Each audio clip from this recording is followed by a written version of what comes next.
Général Trinquant, bonsoir. Bonsoir. Merci d'avoir accepté notre invitation.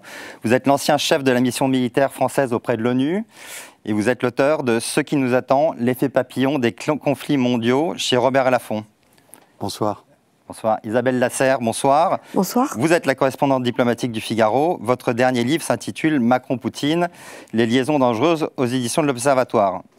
Nicolas Barotte, vous êtes le correspondant défense du Figaro. Bonsoir. Bonsoir. Florentin Collomb, vous êtes le grand reporter au service économie. Bonsoir. Bonsoir. Alors, Général Trinquant, on va commencer avec vous. On assiste depuis quelques semaines à des avancées russes autour de la ville de Kharkiv, donc la seconde ville du pays, et autour de Chassivyar, dans le Donbass. Quelle est la signification de ces avancées? Est-ce que c'est une vraie percée? Est-ce que c'est déjà le début d'une offensive ou simplement des prémices ou le prélude à quelque chose de plus fort qui s'annonce dans le courant de l'été? Alors je pense que l'offensive et l'axe d'effort russe est dans le Donbass. Le but stratégique de M. Poutine est de conquérir le Donbass complètement. Il faut rappeler qu'il a annexé 4 oblats et 2 se trouvent dans le Donbass. Et c'est là que se place l'effort. Kharkiv, je pense qu'il y a 2 objectifs. Le premier qui est avoué, c'est d'installer une zone tampon entre Kharkiv et Belgorod pour éviter que les Ukrainiens frappent sur Belgorod. Je pense que c'est un faux prétexte parce que Belgorod est beaucoup tapé par des drones, donc la distance ne compte pas vraiment. En revanche, ça a un deuxième effet, c'est d'attirer les réserves qui étaient face au Donbass pour les emmener vers le nord et donc limiter la pression ukrainienne sur l'offensive russe. Et je pense que c'est ça ce qui se passe en fait. Les Ukrainiens ont été obligés d'envoyer des réserves dans la région de Kharkiv et on voit que l'offensive dans le Donbass progresse plus qu'elle ne progressait. Voilà. Ceci étant, ces progressions sont toujours assez lentes. D'abord parce qu'il y a de bonnes défenses du côté du Donbass, alors que ce n'était pas le cas dans la région de Kharkiv. Et deuxième point, parce que la progression russe est, j'allais dire, comme d'habitude, très processionnelle, avec beaucoup d'artillerie, avec des vagues d'assaut qui attaquent.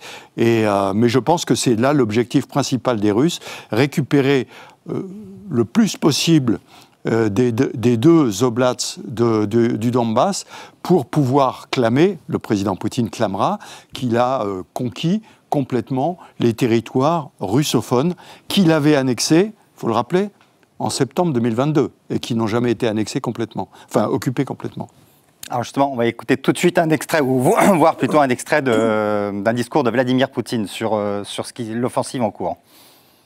Что касается того, что происходит на Харьковском направлении, это тоже их вина, потому что они обстреливали и продолжают, к сожалению, обстреливать жилые кварталы приграничных территорий, включая Белгород. А что касается Харькова, то таких планов на сегодняшний день нет. Isabelle Lasserre, vous y croyez quand Vladimir Poutine dit qu'il n'a pas l'intention de reprendre Kharkiv? Et pour vous, est-ce que depuis le début de la guerre, les objectifs de Poutine ont changé ou finalement c'est toujours la même chose? Non, enfin, en même temps, Vladimir Poutine a une attitude opportuniste vis-à-vis de toutes ses conquêtes. Donc, en fait, il avance là où c'est possible et il avance là où il y a des failles. Donc, elle bouge et elle bouge pas. C'est-à-dire qu'il a un grand projet géopolitique qui est de reconstituer un empire qui soit un mélange d'ancienne Union soviétique et d'empire russe. Et de restaurer en fait la grandeur de la Russie et de la remettre en fait à un niveau égalitaire avec les États-Unis. Ça, c'est son projet général. Et au niveau militaire, il agit en fonction de ce qui s'offre à lui.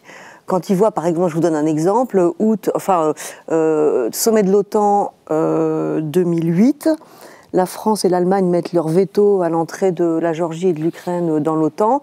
Quelques semaines après, Poutine, comprenant que en fait, les Occidentaux ne vont pas défendre la Géorgie, entre militairement en Géorgie. Est-ce que cette intervention aurait eu lieu s'il n'y avait pas eu ce non à l'OTAN? Personne ne le sait, mais on peut peut-être estimer que non. Donc au début, il a voulu prendre toute l'Ukraine assez rapidement, en faisant tomber le régime. Ça n'a pas marché.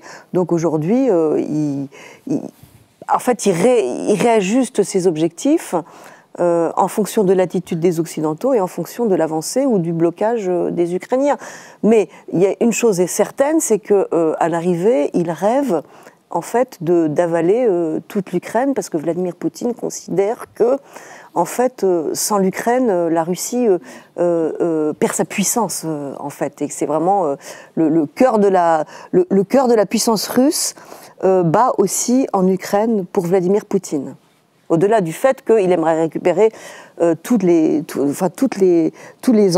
anciennes républiques soviétiques de la région, l'Ukraine est sans doute, avec la Biélorussie en numéro 3, ce qui lui est le plus cher. Alors Nicolas, du côté ukrainien, on a une impression de débordement un peu.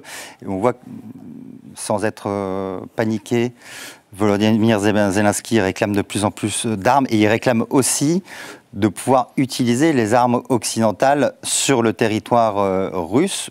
Pourquoi cette demande? Qu'est-ce que ça changerait pour les Ukrainiens? Et est-ce que ça aurait changé quelque chose dans l'offensive sur Kharkiv, par exemple? C'est le bon exemple, justement, parce que pour Kharkiv, les Russes ont pu amasser des forces de l'autre côté de la frontière pour ensuite pousser en direction de la ville ukrainienne. Si les Ukrainiens avaient pu frapper ces concentrations de forces, dans ce cas-là, ils auraient pu disperser l'offensive russe et soit la contrecarrer, à la ralentir. En tout cas, on aurait eu un autre scénario. Donc oui, c'est important pour les Ukrainiens de pouvoir frapper le territoire russe. Ils le font déjà avec des drones sur des plots logistiques, énergétiques. Ils ont frappé aussi Moscou. Mais pouvoir utiliser les ATACMS ou les Storm Shadow, les Scalp contre des cibles stratégiques, c'est passer à une autre étape et c'est déstabiliser un peu plus la Russie pour déstabiliser sa logistique à l'intérieur, pour frapper les esprits en Russie et un peu influer sur le cours de la guerre. Parce que sur la ligne de front, là c'est très compliqué parce que sur la ligne de front, il manque aux Ukrainiens des obus de 155. Et donc ils ne sont pas en mesure de faire d'offensive et à peine se défendre. Donc le seul moyen pour eux de changer un peu le rapport de force, c'est d'introduire une nouvelle donne dans la guerre et qui serait effectivement de pouvoir frapper la Russie sur son territoire. Ça, général, c'est de nature à changer la donne. Et est-ce que vous comprenez, là on a vu que le secrétaire général de l'OTAN a dit qu'a priori il donnait son accord à l'utilisation des armes de l'OTAN sur le territoire russe. En gros, c'est les Américains qui refusent. Pourquoi ils s'obstinent à refuser, d'après vous? Alors, premier point, le secrétaire général de l'OTAN dépasse son rôle. Il se rappelle que c'est un fonctionnaire. Il ne peut annoncer que les choses que sur mandat. Là, il se trouve que l'Assemblée des parlementaires de l'OTAN ont émis un souhait, mais c'est au pays de décider. Donc voilà. Ceci étant, les Américains sont les plus prudents depuis le départ. Il faut rappeler quand même que le 24 février... oui, mais les Américains plus. Je rappelle qu'au départ, les Américains, le premier jour de l'invasion, ont décidé de partir et ont demandé à Zelensky de les accompagner. Il a refusé de les accompagner. Donc depuis le départ, ce sont les plus timides. Alors, pourquoi? Parce qu'ils ne veulent pas se retrouver en confrontation directe avec la Russie. Ce sont quand même les deux grandes puissances nucléaires majeures et le jeu est compliqué entre les deux. Donc je crois que sur ce point-là, les Américains seront les derniers. Alors vous avez raison, les Allemands derrière, mais pour une autre raison. Les Allemands, c'est une question d'opinion publique. Depuis 1945, nous avons fait en sorte que les Allemands soient des pacifistes. À l'époque où ils étaient des guerriers, on en a beaucoup souffert, hein, donc il faut se le rappeler. Donc on a voulu en faire des pacifistes, ben on a gagné. Ce sont des pacifistes. Et pour les convaincre, c'est compliqué. Donc voilà. Mais je pense que, en ce qui concerne l'offensive du nord de Kharkiv, oui, ça aurait permis peut-être de frapper dans la profondeur, mais très honnêtement, il faut être objectif, hein, les Ukrainiens étaient très mal préparés à l'attaque de Kharkiv. D'ailleurs, le commandant de la zone a été relevé de son commandement. On pense que les lignes de défense qui ont été payées, les entreprises, parce que ce sont des entreprises qui ont fait ça, ont été payées, mais n'ont pas réalisé les fortifications. Il n'y avait que la troisième ligne qui était préparée. Et du coup, les Ukrainiens ont été obligés de se replier sur cette troisième ligne et d'envoyer des réserves, et ils ont arrêté. Voilà. Mais je pense que vraiment, l'objectif russe, encore une fois, c'est le Donbass, avec peut-être les deux oblasts de Zaporijjia, mais que je ne crois pas tellement possible de conquérir complètement. Et Kherson, qui est le 4e oblast qui a été annexé, je rappelle, faut franchir le Dniepr. Après là, j'y crois pas du tout. Hein, donc, mais aujourd'hui, c'est vrai que les Ukrainiens sont dans une situation difficile à cause de nous, parce qu'on ne leur a pas fourni à temps les munitions, l'armement, etc., mais à cause d'eux aussi, parce que les lignes de fortification ont été montées trop tard, et parce que la mobilisation, elle ne commence que maintenant. Oui, bien sûr, or, ils ont besoin. Problème, oui. Mais justement, les Ukrainiens, à propos des fortifications, disent que le problème des livraisons d'armes est lié à celui des fortifications, que comme ils n'avaient pas de munitions, en fait, ils ne pouvaient pas fortifier. On ne comprend pas la logique, Nicolas Barotte. C'est quoi au juste? C'est sérieux cette affirmation? Bien sûr, parce qu'une fortification ne vaut que si elle est appuyée par de l'artillerie. Les Russes avaient construit leur ligne Surovikin avec des mines, avec des dragons, des tranchées, mais surtout, ils protégeaient ces fortifications par leur artillerie qui empêchait les Ukrainiens d'avancer, de progresser. Là, c'est la même chose. Si les Ukrainiens avaient pu, effectivement, comme vous dites, général, installer des lignes de protection à Kharkiv, mais sans artillerie, on ne peut pas les défendre, puisque les Russes peuvent progresser, déminer, brécher et progresser. Donc, c'est toujours une balance entre une capacité à couvrir le feu avec de l'artillerie et ralentir la progression. Effectivement, ces lignes ralentissent la progression de l'attaquant et ça permet ensuite à l'artilleur de teindre sa cible. Mais si on n'a pas les deux, des munitions et des fortifications, dans ce cas-là, on ne peut pas tenir les positions. Oui, là, il disait, je lisais dans un reportage du New York Times, les Ukrainiens racontaient qu'ils sont obligés de creuser à l'appel la nuit, en fait, dans les tranchées. Maintenant, oui, mais parce qu'ils s'y sont pris trop tard. Je rappelle que l'offensive a eu lieu l'été dernier. Et depuis l'été dernier, le passage de la défensive à l'offensive, avec les changements des chefs d'état-major, il faut le rappeler, hein, qui ont eu lieu à la fin de l'année, a fait qu'ils ont pris beaucoup de temps pour le mettre en place. Le contre-exemple, c'est ce qu'ont fait les Russes. Les Russes, je le rappelle, en 2022, étaient à l'offensive. Ils se sont arrêtés, ils se sont reculés. Le retrait de Kherson, c'était le 11 novembre 2022. Et tout de suite, le général Surovikin, à l'époque, a installé pendant 6 mois sa ligne de défense. Et les Ukrainiens ne les ont pas attaqués.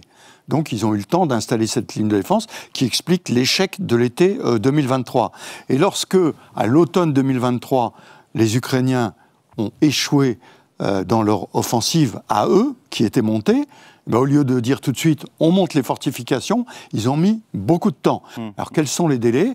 Dans la région de Kharkiv, il est clair qu'il y a eu des problèmes d'évaporation de l'argent qui était prévu pour ça. Pour ça que le chef d'État, enfin le commandant de la zone a été relevé de son commandement, parce qu'ils ont reconnu qu'il y avait eu un problème. Et donc voilà, c'est des délais. Ça reste un problème au sein de l'armée ukrainienne. C'est un problème. Et aujourd'hui, la mobilisation tient essentiellement, le problème de mobilisation tient essentiellement au problème de corruption. Les jeunes Ukrainiens disent, mais moi, pourquoi j'irai combattre quand le fils du ministre, le fils du député ne va pas combattre? Quand je vais au bureau de recrutement et qu'on me dit « donne-moi 10 000 et je te mets de côté, tu pars pas ». Il y a un problème de corruption et d'égalitarisme dans la levée en masse, si j'ose dire, et c'est pour ça qu'il y a un problème actuellement. Florentin Collomb, on a l'impression sur le problème des munitions que les Russes, eux, se sont totalement convertis à une économie de guerre et que l'Ukraine, elle, a un peu mieux réussi que les Européens est dans un processus, mais que chez les Européens, c'est compliqué et ça met beaucoup de temps. Pourquoi? Et qu'est-ce que c'est exactement? Ça veut dire quoi une économie de guerre? Si la France se convertit à l'économie de guerre, ça veut dire quoi au juste? Macron l'avait dit, hein, qu'il fallait rentrer en économie de guerre, et on en est loin, on n'est pas du tout dans une économie de guerre. Pour comparer, économie de guerre pour les Russes, ça veut dire qu'ils n'ont plus que doublé leur budget d'investissement dans la défense. Ça représente aujourd'hui à peu près 8% de leur PIB, donc c'est énorme. Hein. On sait que le ratio exigé des pays membres de l'OTAN, c'est 2% et qu'on y arrive à peine. Et puis c'est un tiers à peu près de tout le budget national de la Russie. Ça a été un moyen aussi de relancer, de contourner l'effet des sanctions occidentales économiques sur la Russie et de relancer l'économie russe qui, aujourd'hui, finalement, progresse. Hein. La Russie est en croissance, une croissance supérieure à celle de la plupart des États européens, parce qu'il y a cette injection de capital dans la défense.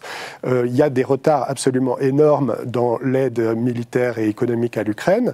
Les Européens avaient promis de fournir 1 million d'obus par an à partir de cette année. On n'y est toujours pas. On atteindra peut-être ce ratio à la fin de l'année. Maintenant, on parle de 2 millions. Mais pour comparer, les Russes, ils en produisent 4 millions. Ils en importent 1 million de Corée du Nord.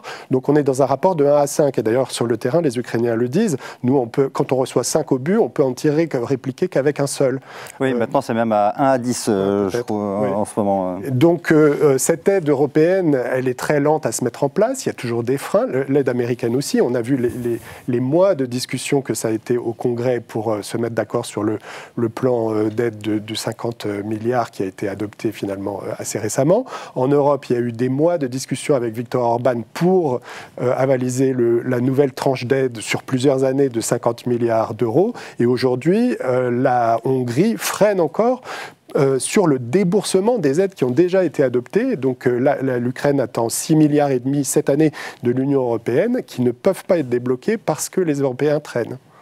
Alors justement, sur l'aide, Volodymyr Zelensky est en pleine tournée en Europe et on va regarder tout de suite un extrait sur ce qu'il demande à ses alliés.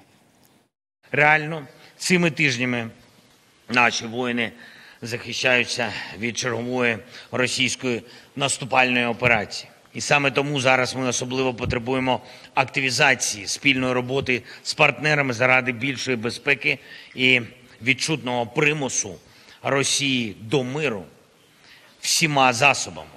Перше, сьогодні ми підписали з паном прем'єр-міністром двосторонню безпекову угоду між нашими державами. Alors, Général Trinquant, ça c'était en Espagne hier. Aujourd'hui, Volodymyr Zelensky est à Bruxelles et a obtenu la promesse de la livraison de 30 F-16. Est-ce que c'est de nature à changer la donne? Ce sera un tournant dans la guerre, cette livraison de F-16, ou ils arrivent trop tard finalement déjà? Je pense que d'abord, je crois que les Belges les annoncent jusqu'en 2028, hein, donc c'est pas tout de suite. Hein. Donc ils ne vont pas arriver tout de suite. Voilà.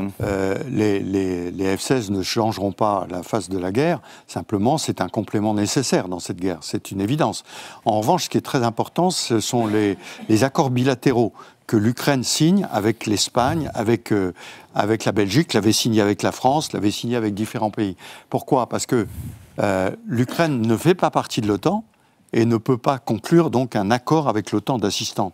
En revanche, les accords bilatéraux sont extrêmement importants, d'abord parce qu'ils appuient le fait que ces pays, conformément à l'article 51 de la Charte des Nations Unies, sont en droit d'appuyer l'Ukraine, qui est un pays agressé. Donc c'est des rapports importants. Et ça permet de poursuivre en ayant une aide bilatérale. On parlera peut-être tout à l'heure de ce qu'a annoncé hier l'Ukraine, qui n'est pas vraiment une annonce, hein, c'est le fait que la France va aider dans la formation avec des formateurs sur le terrain ukrainien, mais c'est ces accords bilatéraux qui le permettent. Et deuxième point, bien sûr, d'obtenir de l'armement. Alors en Espagne, c'était les chars et surtout les patriotes, système antiaérien dont ils ont besoin d'urgence, mais tout ceci, c'est notamment pour défendre Kharkiv, où il y a une seule batterie, si j'ai bien compris, ils ont voulu une deuxième. Le président Zelensky disait qu'il avait besoin de 7 à 8 batteries encore. Donc on va voir celles qui vont pouvoir être données. La France, au passage, ne peut pas en donner, elle n'en a pas. Hein. Mais vous avez raison, tout ceci prend du temps, parce que depuis 2 ans et demi, l'Europe redécouvre que la guerre est possible, que la guerre est en Europe, et qu'il faut se réveiller. Mais il faut se réveiller en même temps, sans gêner le quotidien de nos citoyens. Donc c'est une grosse différence avec la Russie. Et donc ça pose une difficulté d'accélération du processus. Tout bêtement, nos industries d'armement n'étaient pas faites pour produire ce qu'elles produisent. Vous parliez des obus tout à l'heure. On est en train de réinstaller des usines en France parce qu'elles étaient parties en Suède, ailleurs, et on n'était pas capable de le faire. Et réinstaller des lignes de production, ça prend du temps. Avec non seulement la ligne de production, mais les produits. La poudre, par exemple, on ne la fabriquait plus en France. Donc tout ceci prend du temps. La France se réveille progressivement, l'Europe se réveille progressivement, à des taux de croissance importants, parce qu'il faut rappeler que l'effort russe à 8%, c'est bien, mais le PIB russe est largement en dessous du PIB français. Donc en milliards, ça représente moins d'argent. Oui, on peut resituer, pardon, les choses. Je vous en prie. L'effort militaire, l'investissement consacré à la défense par la Russie, donc l'an dernier, après toute cette accélération, c'est moins de 100 milliards d'euros. La défense de tous les Européens qui peinent à arriver aux 2%, c'est 250 milliards. Et une fois qu'ils seront tous aux 2% cette année, on pourra ajouter presque 150 milliards de plus. Donc la montée en puissance se fait et le rapport de force est tout à fait déséquilibré en réalité. Mais ce réveil depuis 2 ans et demi intervient après 30 ans pendant lesquels on avait des armées. Où le rêve européen, c'était la paix est là, éternelle, long fleuve tranquille, pas de problème. On avait un petit peu oublié ça. Au passage, je souligne simplement que les militaires ne l'avaient pas oublié. Hein, et que les militaires disaient toujours plus, parce qu'il faut qu'on se prépare. Ça, les militaires veulent toujours plus, c'est une règle. Mais Isabelle Lasserre, le général Trinquant parlait de l'envoi éventuel de formateurs. Est-ce que l'envoi de troupes au sol est une idée qui fait son chemin, et quand Emmanuel Macron parlait d'envoyer des gars à Odessa, je le cite, est-ce que il parlait de formateurs ou c'est d'autres troupes et que peuvent faire ces troupes Écoutez, le job en fait de l'état-major des armées est de programmer absolument l'intervention des forces françaises dans tout type de scénario. Donc il est normal que l'armée française programme des scénarios, un scénario à Odessa, un scénario de soutien beaucoup plus proche peut-être de Lviv, etc.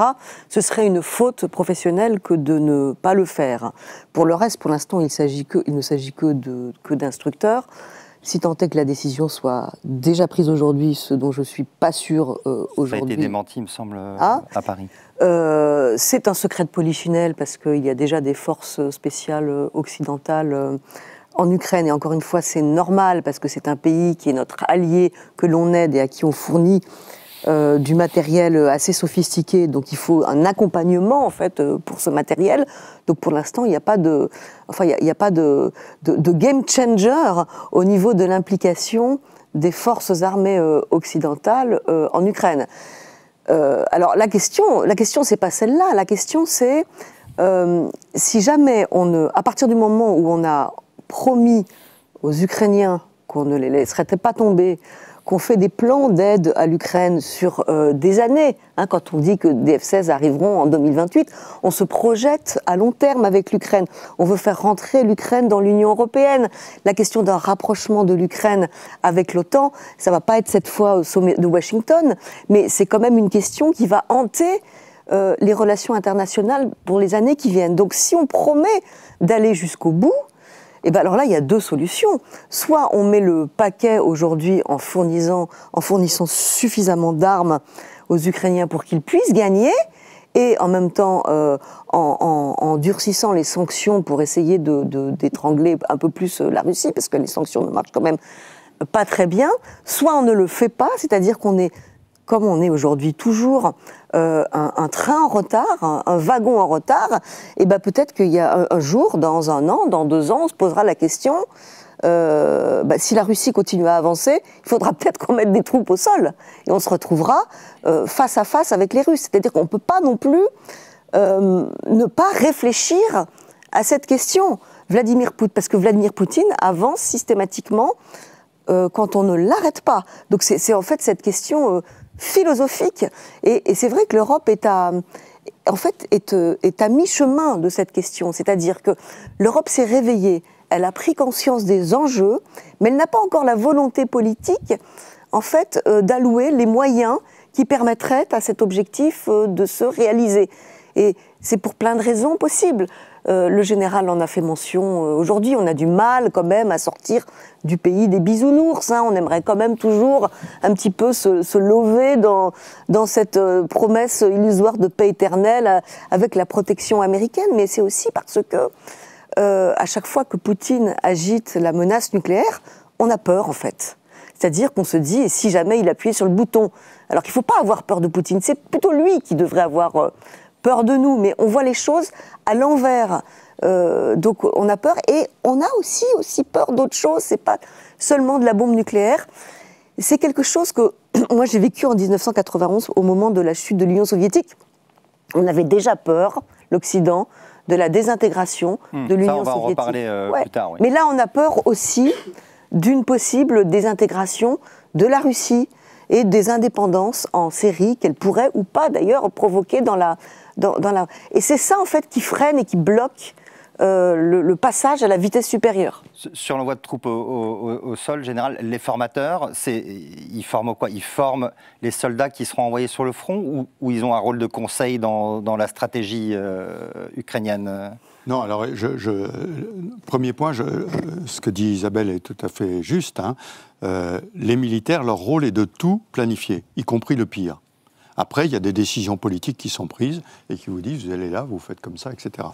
Ça, c'est le premier point. Pour ceux dont on parle actuellement, les instructeurs, les formateurs, c'est essentiellement sur les équipements qu'on leur fournit.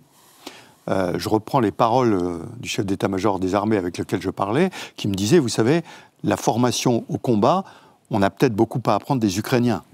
Ça fait 2 ans et demi qu'ils font la guerre, c'est pas nous qui allons leur expliquer comment il faut la faire. Ils savent bien la faire. Mais en revanche, aujourd'hui, si nous envoyons des instructeurs sur des matériels que nous allons donner, je rappelle qu'on doit fournir encore 78 Césars, donc que nous allons donner, ça évite aux Ukrainiens de rapatrier des gens qui s'en servent sur le terrain pour former les autres Ukrainiens, donc qui restent au combat.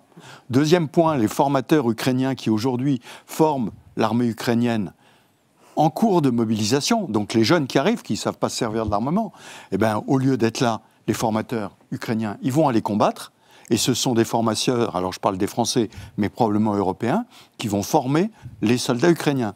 Donc ça permet pour l'Ukraine d'utiliser tous les soldats dont ils ont besoin sur le front, en attendant que la nouvelle mobilisation amène de nouveaux soldats qui sont formés par des Européens, et on cite pour nous spécifiquement la France, mais pour la France, c'est essentiellement sur les matériels qu'on leur forme, mais pas seulement les former. Depuis 2 ans et demi, il y a des matériels qui servent, qui sont cassés, qui sont abîmés, qu'il faut rapatrier, qu'il faut remettre en condition. Donc pourquoi aller les envoyer en France pour le faire et pas le faire en Ukraine avec des spécialistes maintenanciers de chez nous? D'accord. Et ça, c'est considéré comme de la co-belligérance. Est-ce que les formateurs français seront forcément une cible pour les Russes, co-belligérants ou non Pardonnez-moi, la co-belligérance est une invention russe. Ça n'existe pas en termes légaux. Donc, ne parlons pas comme les Russes, il n'y a pas de belligérance avec les Russes. On fait la guerre ou on ne fait pas la guerre. Et je rappelle que nous sommes très respectueux de la Charte des Nations Unies. Article 51, l'Ukraine est attaquée, on a le droit de l'aider de tous les moyens mis à notre disposition. C'est-à-dire qu'à la limite, même si on envoyait des soldats combattre en Ukraine, on serait parfaitement en ligne avec le droit international. Le seul qui n'est pas en ligne avec le droit international, je le rappelle, c'est Poutine, la Russie, qui a brisé les accords internationaux et qui a décidé d'envahir un pays indépendant. Merci pour cette mise au point importante, Général. Nicolas, il y a une fenêtre toujours dans les périodes militaires en Ukraine qui s'étend jusqu'à la fin de l'automne, au début de l'hiver, donc vers le mois de novembre. C'est quoi l'objectif cette année pour les Ukrainiens? C'est de tenir face aux Russes avec le peu d'armes qu'ils ont ou de reprendre à un moment l'initiative est-ce qu'ils ont les moyens de lancer une offensive ou une contre-offensive cette année? Sans doute que non. Là, l'objectif est de tenir les positions, de reconstituer leur stock, de régler le problème de mobilisation. Ils ont un problème humain parce qu'en termes numériques, les Russes sont plus nombreux sur le front. C'est quoi, ils veulent mobiliser 500 000 hommes, c'est ça? Voilà, c'est ça. Donc il faut rétablir un rapport de force pour stabiliser d'abord la ligne. Parce que là, même si les Russes progressent très lentement, vraiment kilomètre par kilomètre, c'est très minime, mais ils progressent quand même. Donc à un moment donné, on n'est jamais à l'abri d'une rupture, d'une opportunité qui s'ouvre. Donc le premier objectif, c'est pour les Ukrainiens, c'est de solidifier leur position pour montrer aux Russes qu'ils ne pourront pas gagner. Et donc à partir de là, on pourra imaginer avoir à un moment des discussions pour un cessez-le-feu. Mais ce choix politique, à un moment donné, d'interrompre la guerre ne peut se faire que si le rapport de force sur le terrain est équilibré ou si les Ukrainiens reprennent de manière ou d'une autre un peu l'avantage, c'est beaucoup dire, en tout cas une capacité à tenir et à mettre sous pression les Russes. On en parlait tout à l'heure sur la capacité à frapper sur le territoire. Donc c'est ça l'objectif. Et l'objectif des Russes, c'est justement avant que les Ukrainiens n'aient retrouvé leur stock de munitions, de maximiser leur intérêt et de réussir à percer à Tchassivyar, là où ils peuvent, dans le Donbass, pour prendre des positions, couper quelques lignes de communication et imposer leurs conditions ensuite pour une négociation si nécessaire. Il y a aussi une échéance qui est celle de la fin de l'année des élections américaines, il y a incertitude autour de l'élection de Donald Trump ou non, qui changera les choses. Et donc chaque camp doit un peu anticiper ce résultat électoral pour l'aborder dans de meilleures conditions sur le terrain.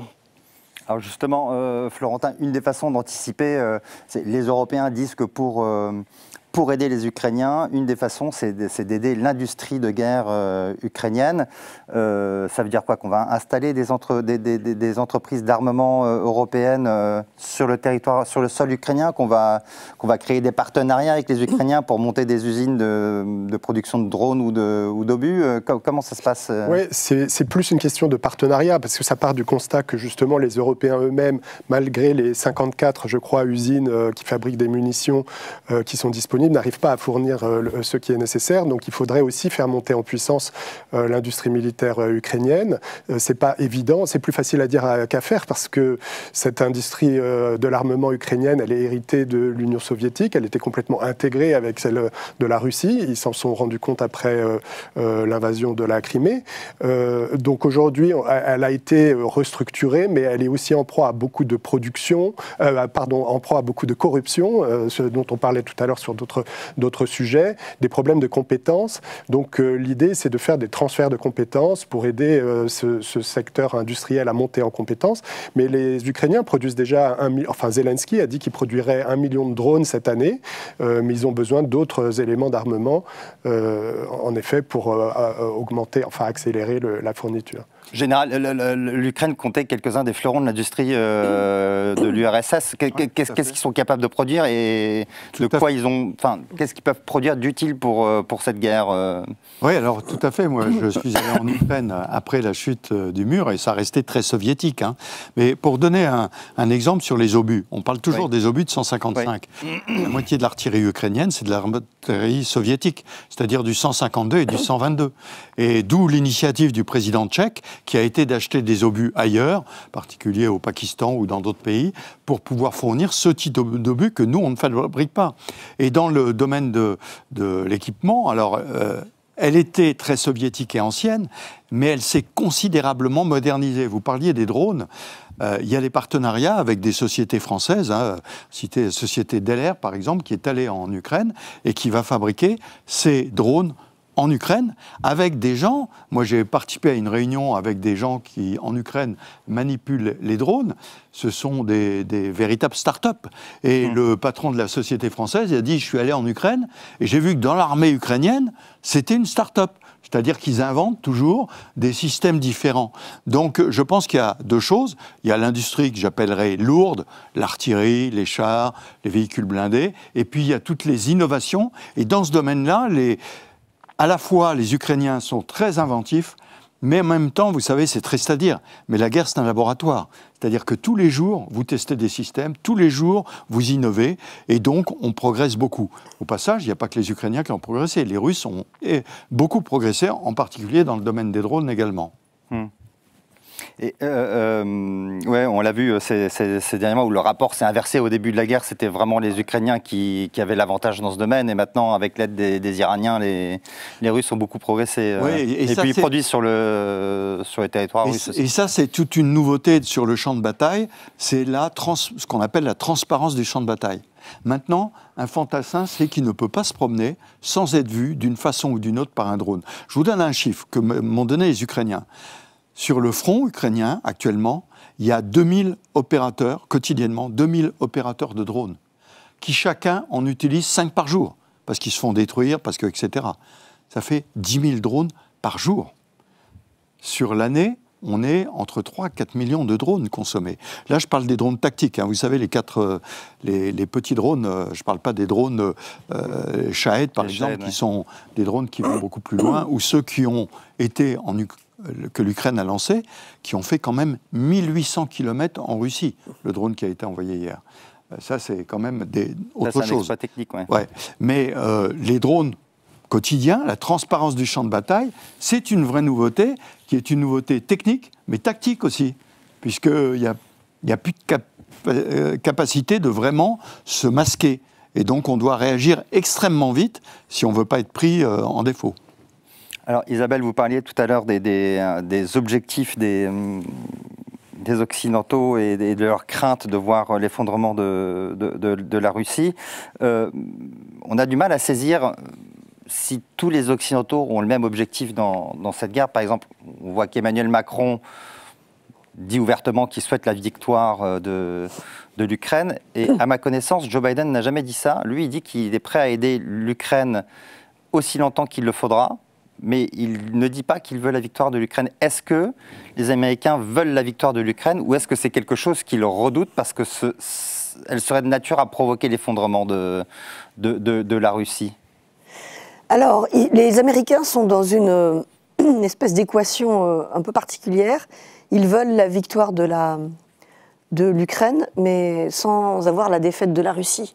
C'était aussi le cas de la France et d'Emmanuel Macron jusqu'à il y a 6 mois ou il y a 1 an.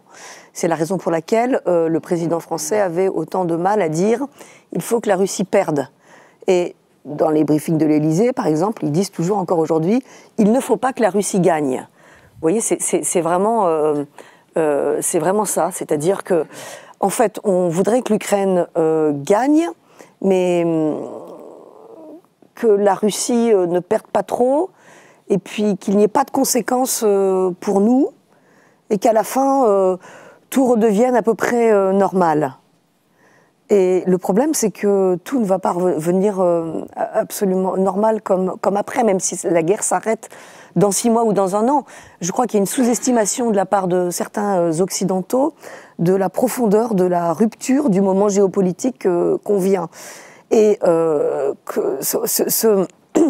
cette division entre dictature et démocratie, elle n'est pas parfaite parce que c'est vrai en fait, les choses sont plus compliquées que ça, mais ça existe quand même. Et il y a vraiment une guerre qui est lancée par des puissances révisionnistes et qui veulent, en fait, en gros, nous chasser du centre du monde. C'était déjà visible avant la guerre en Ukraine, mais on ne le voyait pas.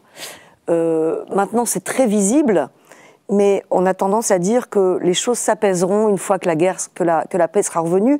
Et c'est là que je pense on se trompe complètement. C'est-à-dire qu'on est en train de changer de monde, et la guerre en Ukraine n'est qu'un des Legos de ce nouveau monde qui est en train de se créer sous nos yeux. Général Traquan. Oui, je crois qu'on a tendance à se focaliser sur l'Ukraine, et parfois je dis, y compris devant des auditoires ukrainiens, je vais vous faire de la peine, mais l'Ukraine n'est qu'un épiphénomène. C'est pas ça le sujet.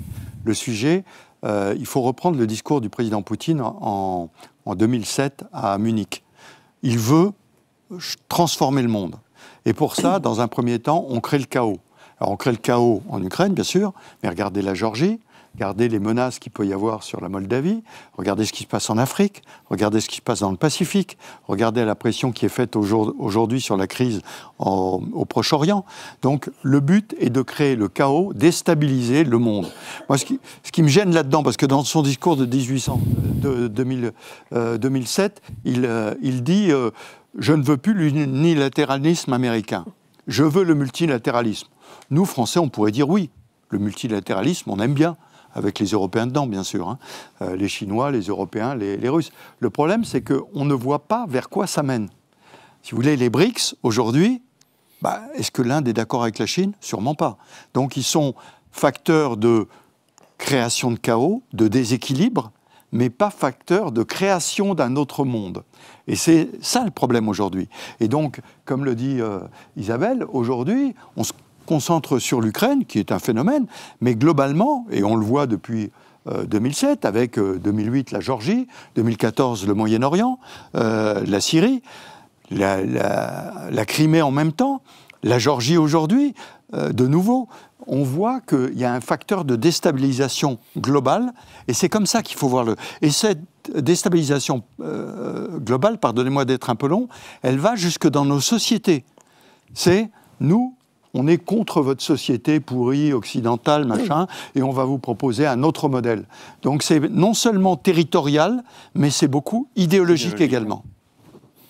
Nicolas Barotte, cette crainte d'une défaite de la Russie, elle est motivée par quoi? C'est parce que c'est une puissance qui est dotée de l'arme nucléaire. On se dit si la Russie devient un État complètement sauvage, on ne sait pas ce qu'il y en aura de ces armes. C'est quoi les craintes qui sont liées à cet effondrement? Alors, effectivement, c'est une crainte majeur. C'est que le risque de prolifération, si jamais l'État russe s'effondrait et qu'il n'y a plus de contrôle sur ce stock, c'est une panique pour les états-majors et les capitales occidentales.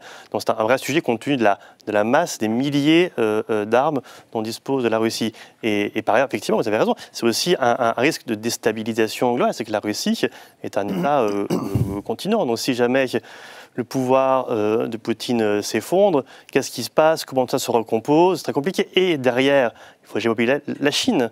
La Chine qui est un peu l'acteur dont on n'a pas encore parlé, mais qui est aussi ce changement majeur du siècle. Et la Chine va vouloir profiter de tout chaos, de tout changement dans l'ordre international qui pourra survenir après le conflit en Ukraine.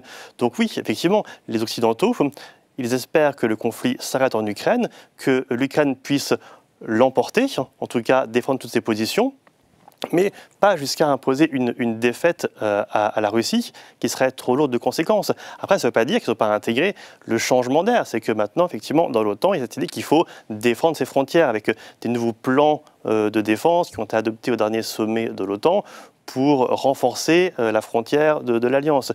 Il y a la question des adhésions donc de l'Ukraine éventuellement un jour.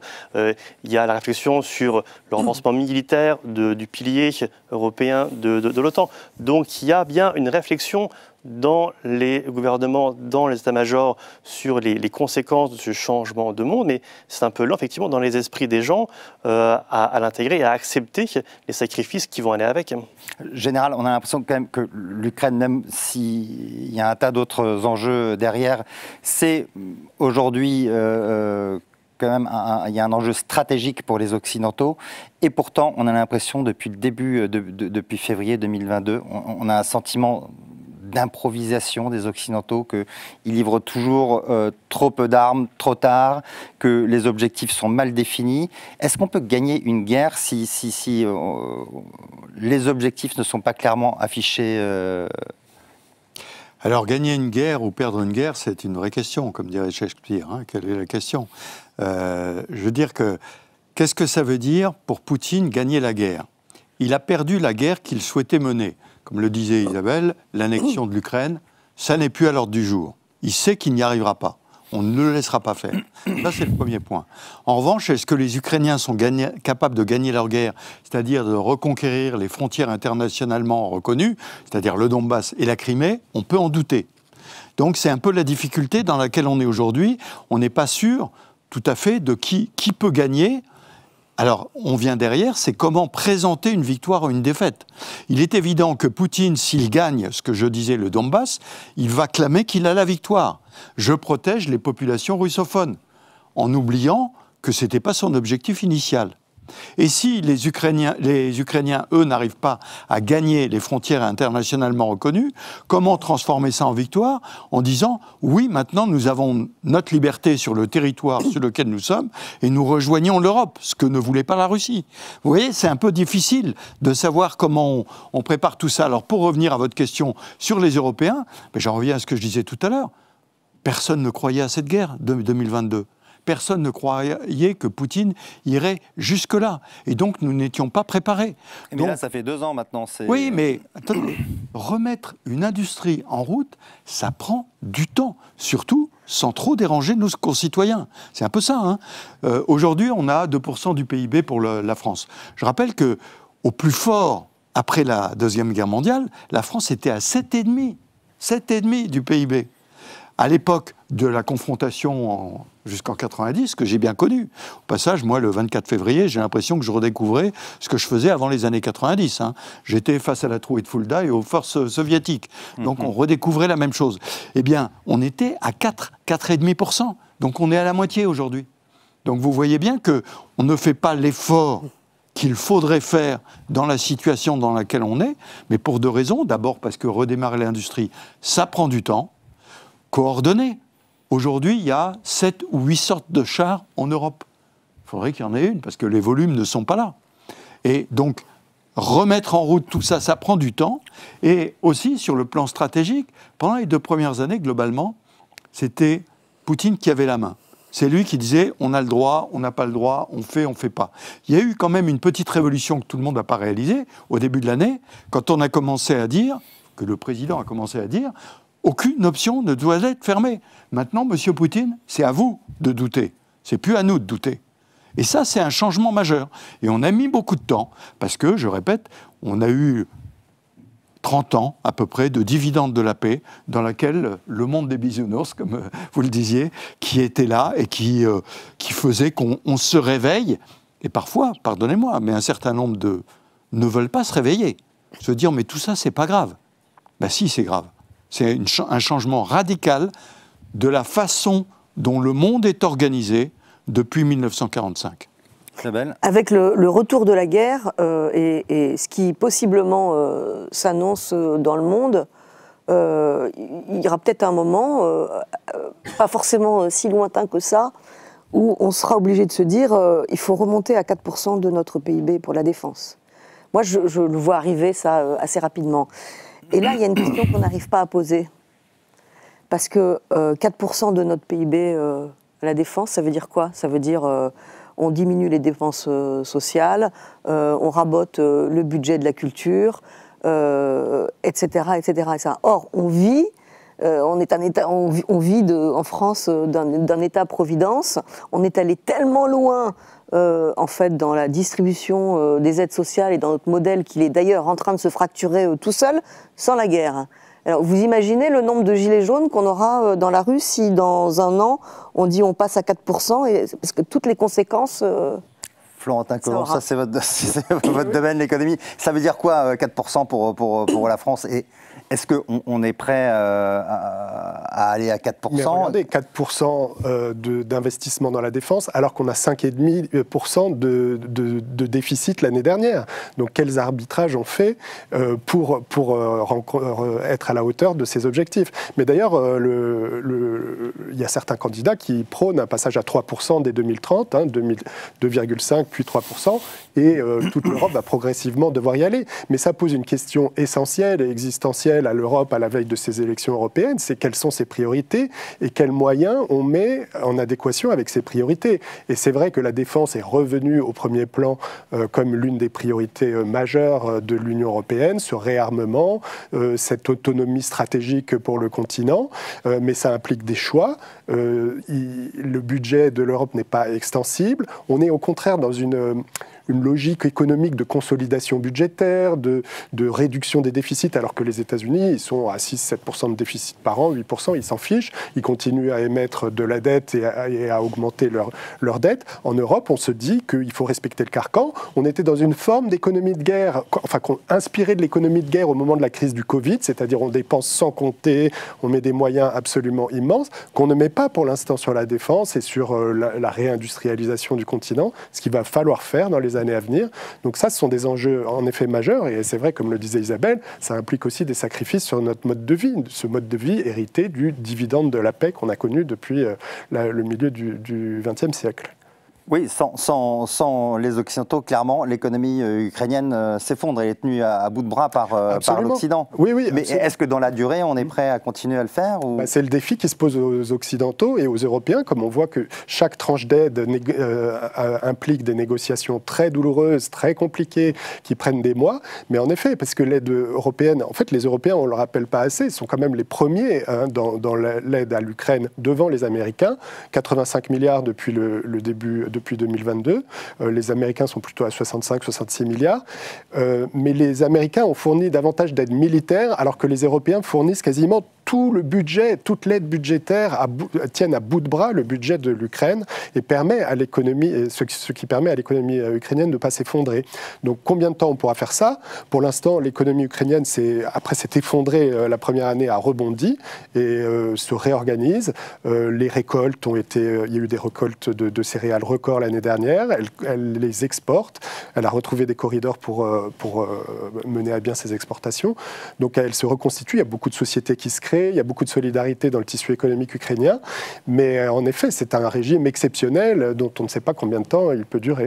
Nicolas, on a quand même eu une impression d'enlisement. Est-ce qu'on est reparti pour un gel du conflit comme c'était le cas après 2014 ? Alors oui, c'est l'option d'un conflit gelé type Corée, c'est une possibilité qui est envisagée par les analystes, parce qu'on ne va pas d'issue effectivement de victoire d'un camp ou de l'autre, de gain territorial. Donc à partir de là, on imagine un front qui se stabilise. Par ailleurs, il y a une forme quand même de fatigue de guerre en Ukraine, avec plus de mal aussi à mobiliser de nouvelles personnes pour aller se battre sur le front, avec une forme d'épuisement, de doute. Faut-il vraiment se battre pour le Donbass, pour la Crimée, qui ne seront jamais reconquis? Donc il y a cette dimension-là que Zelensky doit aussi creuser. Et en Russie, il n'y a pas le même rapport à la fatigue de guerre, mais Poutine peut faire une pause s'il le veut, parce que ses objectifs sont de long terme, et donc il peut aussi prendre le temps pour régénérer ses forces et accepter que le conflit en Ukraine se stabilise d'une manière ou d'une autre. C'est pour ça que l'année qui est en cours sera assez cruciale sans doute pour essayer de déterminer justement le périmètre où ce conflit peut se stabiliser. Alors, justement, Général, vous parliez tout à l'heure de quelle victoire, quelle défaite. Est-ce que, avec ce que vient de dire Nicolas Barotte, on a l'impression que toute forme de négociation avec Vladimir Poutine, c'est une forme de défaite, puisqu'il utilisera le temps qui lui est donné pour préparer une nouvelle offensive? Oui, alors une nouvelle offensive, jusqu'où je le répète, sortie du Donbass, si vous voulez, une offensive vers Kiev, j'y crois pas du tout. D'abord parce que quand vous conquérez du terrain, il faut le tenir. Or, il n'aura pas la capacité de le tenir. Et deuxièmement, je pense que les Occidentaux ne laisseront pas Kiev tomber, par exemple. Aujourd'hui, c'est pas possible. Ils sont allés trop loin dans la défense de l'Ukraine. Donc, je pense que aujourd'hui, l'Ukraine a un problème existentiel à se poser. Je vais parler simplement en termes de démographie. L'Ukraine, avant, en 90, c'était 50 millions d'habitants.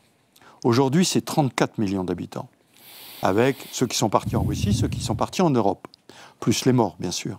C'est un taux de fécondité de 1,2. C'est-à-dire que c'est un pays qui est en train de mourir. Donc, sa question, c'est est-ce que je vais continuer à me battre pour ces quelques kilomètres carrés là, ou est-ce que mon avenir, c'est l'Europe, la croissance, le bien-être de ma population, et je mise là-dessus. J'avais un ministre croate qui m'avait dit, mais en général, la France, elle a perdu l'Alsace-Lorraine pendant 50 ans. Elle l'a retrouvée au bout de 50 ans. Ce sera le mot de la fin. Merci beaucoup, mon général. Nous sommes arrivés au terme de cette émission. Je suis désolé de vous couper comme ça. Merci beaucoup à tous. La semaine prochaine, vous retrouvez Philippe Gély. Merci. Pardon.